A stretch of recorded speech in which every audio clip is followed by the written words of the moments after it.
Shri K V Rajasekharan, Congress യുദ്ധം ചെയ്യുന്നത് B J പിയും സംഘപരിവാറുമായിട്ട് മാത്രമല്ല, രാജ്യത്തോട് കൂടെ തന്നെയാണ് എന്ന്, രാജ്യത്തിനെതിരെയാണ് ഞങ്ങളുടെ യുദ്ധം എന്ന് പ്രതിപക്ഷ നേതാവാണ് പറയുന്നത്. ഒരു സാധാരണ രാഷ്ട്രീയ നേതാവല്ല രാഹുൽ, പ്രതിപക്ഷ നേതാവ് തന്നെ പറയുന്നു. അത് ഭാരതത്തിനകത്ത് നിന്നാണ് പറയുന്നത്. AICCയുടെ പുതിയ ആസ്ഥാന മന്ദിരം ഉദ്ഘാടനം ചെയ്യുന്ന സമയത്താണ് അദ്ദേഹം അങ്ങനെ പറഞ്ഞത്. നമുക്കറിയാം, രാഹുൽ വിദേശത്ത് പോയി, വിദേശ രാജ്യങ്ങളിൽ പോയി ഭാരതത്തിന് എതിരെ നടത്തിയ പരാമർശങ്ങൾ, ഒന്നിലധികം പരാമർശങ്ങൾ നമ്മുടെ മുന്നിലുണ്ട്. സ്വാഭാവികമായിട്ടും ഈ ഹിൻഡൻബർഗിനെ ഒരുപക്ഷെ വളരെ സമർത്ഥമായി പ്രതിപക്ഷ നേതാവ് രാഹുൽ ഉപയോഗിച്ച് കാണില്ല. ഇതൊക്കെ ചേർത്ത് വായിക്കുമ്പോൾ ആ ഒരു സംശയം ബലപ്പെടുകയല്ലേ? അങ്ങ് പറഞ്ഞത് വളരെ ശരിയാണ്. ഭാരതം എന്ന രാഷ്ട്രത്തിനെതിരെയാണ് എൻ്റെ പോരാട്ടം എന്ന് ഒരു നക്സൽ പറഞ്ഞാൽ മനസ്സിലാക്കാം, ഒരു ഇസ്ലാമിക തീവ്രവാദി പറഞ്ഞാലും മനസ്സിലാക്കാം. ഭാരതത്തിനെ എതിർക്കുന്ന ഏത് ശക്തി പറഞ്ഞാലും മനസ്സിലാക്കാം.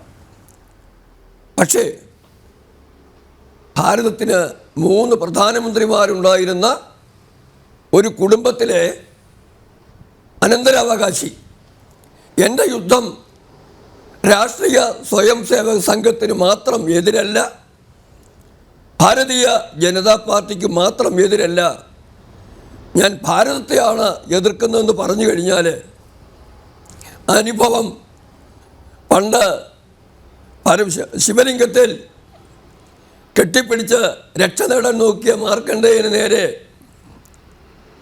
കാലപാശം വീശിയതും ആ കാലനുണ്ടായ അനുഭവവും നമുക്കറിയാം. അതുകൊണ്ട് രാഹുൽ ഗാന്ധി ഇപ്പം ശരിക്കും ചെയ്തിരിക്കുന്നത് ഒരു തീക്കളിയാണ്. അതിന് രാഷ്ട്രം തക്കതായ മറുപടി കൊടുക്കും എന്നെനിക്ക് ഉറപ്പുണ്ട്. എങ്കിലും വിഷയത്തിലേക്ക് വരുമ്പം ഗോപകുമാർ സാറ് പറഞ്ഞ ഒരു പ്രധാന കാര്യമുണ്ട്. ഇതൊരു പാഠമാകണം, ഈ പാഠത്തിൽ നിന്ന് പഠിക്കണം എന്ന് പറഞ്ഞപ്പം എനിക്ക് ഹരിദാസ് മുഖാന്തരം BJP ഭരണകൂടത്തോട് പറയേണ്ട കാര്യമുണ്ട്.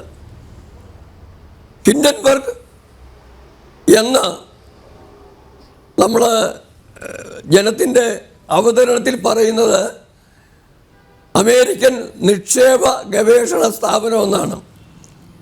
അങ്ങനെയുള്ള ഗ്ലോറിഫൈഡ് എക്സ്പ്ലനേഷൻ ഒന്നും വേണ്ട.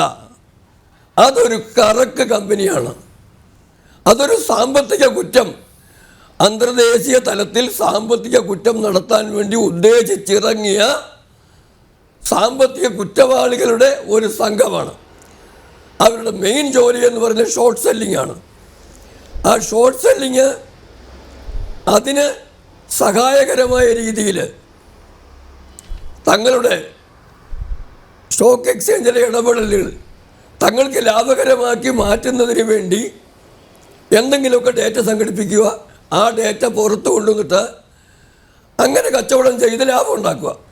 ഷോർട്ട് സെല്ലിംഗ് എന്ന് പറയുന്നത് മാത്രം വലിയൊരു അപരാധമൊന്നുമല്ല, അത് സ്റ്റോക്ക് മാർക്കറ്റിലെ അക്സെപ്റ്റഡ് പ്രാക്ടീസാണ്. പക്ഷേ അവിടെ ഗവേഷണത്തിൻ്റെ പേരിൽ തെറ്റായ വിവരങ്ങൾ കൊണ്ടുവന്ന് നിക്ഷേപകരെ തെറ്റിദ്ധരിപ്പിക്കാൻ നോക്കിയിടത്താണ് ഹിൻഡൻബർഗിൻ്റെ കുൽസിത ശ്രമത്തിൻ്റെ ഫലം മനസ്സിലാക്കേണ്ടത്. ഇനി ഒരു കാര്യം ഞാൻ പറയാം. നാട്ടിൽ കൊള്ളാവുന്ന കൈക്കരുത്തുള്ള തോന്നിവാസം കാണിച്ച് മുമ്പിച്ചെന്നാൽ അടി പെടലിക്ക് തരുന്ന ഒരു സബ് ഇൻസ്പെക്ടറോ സർക്കിൾ ഇൻസ്പെക്ടറോ ചാർജ് എടുക്കുന്നത് കാണുമ്പം പോക്കറ്റടിക്കാരൻ്റെ കൂലി പോക്കറ്റടിക്കാരനായി നടന്ന ഒരുത്തൻ ഇന്ന് തൊട്ട് ഞാനിതെല്ലാം നിർത്തി, ഞാനിനി നല്ലവനാകാൻ പോകുന്നു എന്ന് പറയുന്നത് പോലെയാണ് ഈ നാത്ത് ആൻഡേഴ്സൺ ഞാൻ ഷോർട്ട് സെല്ലിങ് നിർത്തി ഹിൻഡൻബർഗ് പിരിച്ചുവിടുന്നു എന്ന് പറഞ്ഞത്. അവിടെ ഒരു കാര്യം അടിസ്ഥാനപരമായി നോക്കേണ്ടത്, ആരുടേതായിരുന്നു ഹിൻഡൻബർഗ്, ആരാണ് അതിനു വേണ്ടി പണം ഇൻവെസ്റ്റ് ചെയ്തത്? അത് പറയുമ്പം ഈ ആൻഡേഴ്സൺ തന്നെ അയാളുടെ കത്തിൽ പറഞ്ഞിട്ടുണ്ട്, എൻ്റെ കൂടെ ഉണ്ടായിരുന്നവർ സാമ്പത്തിക വിദഗ്ധരോ നിക്ഷേപകരോ അല്ല, പക്ഷെ ദേ ആർ റൂത്ത്ലെസ് അസാസിൻസ് എന്ന് പറഞ്ഞാൽ ക്രൂരന്മാരായ അക്രമകാരികൾ, കൊലപാതകികളാണെന്ന് തന്നെയാണ് പറഞ്ഞത്. അങ്ങനെ പറഞ്ഞപ്പം അതിനർത്ഥം ഇദ്ദേഹത്തിൻ്റെ പിന്നിലുണ്ടായിരുന്നവർ റൂത്ത്ലെസ് എക്കണോമിക് ഒഫൻഡേഴ്സാണ്. ഇനിയും അടുത്ത ഘട്ടത്തിലേക്ക് ഞാൻ കിടക്കുക. അത് മറ്റൊന്നുമല്ല, എന്താണ് ഇമ്മീഡിയറ്റ് പ്രൊവോക്കേഷൻ?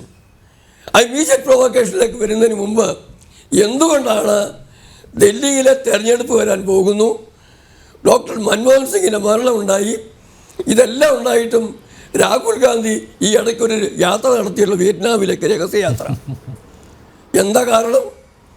അതും ഹിൻഡൻബർഗിൻ്റെ ഇപ്പോഴത്തെ പിരിച്ചുവിടലും എല്ലാം തമ്മിൽ ഒരു പണ്ട് ശങ്കരാടി പറഞ്ഞതുപോലെ അന്തർധാരയുണ്ട്. അന്തർധാര വിവരിക്കാൻ സമയമില്ലാത്തതുകൊണ്ട് ഞാൻ വിവരിക്കുന്നില്ല. പക്ഷേ ഒരു കാര്യം, ഇത് പറയുമ്പോൾ ഒരു കാര്യം ഓർക്കേണ്ടത്, 2 ദിവസം മുമ്പോ അതോ 3 ദിവസം മുമ്പോ റിപ്പബ്ലിക്കൻ ഒരു കോൺഗ്രസ് അംഗം ഒരു അമേരിക്കൻ ജസ്റ്റിസ് ഡിപ്പാർട്ട്മെൻറ്റിന് ഒരു കത്ത് കൊടുത്തു. ആ കത്തിലെ വിവരം ഇതായിരുന്നു: നിങ്ങൾ അദാനിയെ ടാർഗറ്റ് ചെയ്ത് സ്റ്റാർട്ട് ചെയ്ത അന്വേഷണ സംബന്ധമായ റെക്കോർഡുകൾ എല്ലാം ഭദ്രമായിട്ട് സൂക്ഷിച്ചേക്കണം. എന്ന് പറഞ്ഞാൽ ഡോണ്ട് ടാമ്പർ വിത്ത് ദം. അതിന് അഭ്യാസം കാണിച്ച് അത് കിട്ടാനില്ലെന്നും കാണാനില്ലെന്നും പറയരുത്, അതവിടെ വേണം എന്ന് പറഞ്ഞു. നമ്മുടെ തൊണ്ടി മുതലെന്ന് പറയുന്ന പോലെ അവിടെ വേണമെന്ന് പറഞ്ഞു. കാരണം ട്രംപിൻ്റെ വരവോടുകൂടി കൃത്യമായ അന്വേഷണം ഉണ്ടാകുമെന്നുള്ള കാര്യം വ്യക്തമാണ്. അവിടെ പറഞ്ഞൊരു കാര്യം കൂടി ഓർക്കുക, അദ്ദേഹം കൃത്യമായി പറഞ്ഞിട്ടുണ്ടത്. എന്തുകൊണ്ട് അദാനിയെ സെലക്ട് ചെയ്ത് ഒരു selective investigation against Adani, selective proceedings against Adani? ഒരു ചോദ്യം. 2, ഈ ഒഫൻസ് അമേരിക്കയിൽ പണിഷബിൾ ആണോ? ഇങ്ങനെ കുറേ കാര്യങ്ങൾ ചോദിച്ചിട്ടുണ്ട്.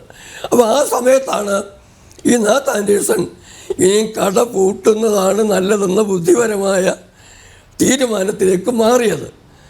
അതുകൊണ്ട് കൃത്യമായി നമ്മൾ മനസ്സിലാക്കേണ്ടത്, ഇതിപ്പോൾ ചെയ്തിരിക്കുന്നത് ഞാൻ ആദ്യം പറഞ്ഞ ആ പോക്കറ്റടിക്കാരൻ്റെ സംഘത്തിൻ്റെ അവസാനത്തെ ആൾ, നാത്ത് ആൻഡേഴ്സൺ അവസാനത്തെ ആളാണ്. പുറകിൽ ജോർജ് സോറോസ് ഉണ്ട്, അമേരിക്കൻ ഡീപ് സ്റ്റേറ്റ് ഉണ്ട്, ഇസ്ലാമിക തീവ്രവാദികളുണ്ട്, ചൈന പക്ഷ രാഷ്ട്രീയക്കാരുണ്ട്. ഇവരുടെ എല്ലാം ഭാരതത്തിലെ ഏജന്റുമാരുമുണ്ട്. രാഹുൽ ഗാന്ധിയും സോണിയാഗാന്ധിയും അതുപോലെ ഡി രാജ, മാർക്സിസ്റ്റ് പാർട്ടി നേതാക്കൾ എക്സ്പ്ലിസിറ്റ് ആണല്ലോ, എല്ലാം കൂടെയുണ്ട്. അപ്പോൾ ഇവരൊക്കെ പുറകിലാണെങ്കിലും മുമ്പിൽ നിൽക്കുന്ന ആളാണ് തൽക്കാലം തിരിഞ്ഞ് ഓടിയിരിക്കുന്നത്.